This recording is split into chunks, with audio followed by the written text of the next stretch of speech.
Hi all, welcome back. If this introduction sparked your curiosity, that's a great sign. FinOps isn't just a buzzword. It's a fast-growing global movement that's changing the way businesses manage the cloud. If you'd like to keep learning, I highly recommend visiting finops.org. It's the official home of FinOps Foundation where you'll find best practices from the real-world teams, the FinOps framework and practical use cases, a community of professionals from both tech, finance, and businesses.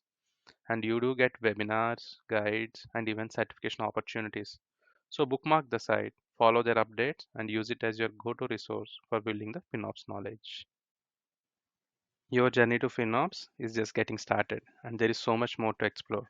Whether you are an engineer, product manager, or a finance team, the skills which you learn as part of FinOps will definitely help your organization to spend smarter and grow more efficiently. Thank you for giving me this opportunity to introduce FinOps to you. I would love to hear your feedback and comments. It will help us to improve the course and also bring better content going forward. Once again, this is Srikanth Reddipalli signing off and wishing you all the best for your FinOps journey. Thank you.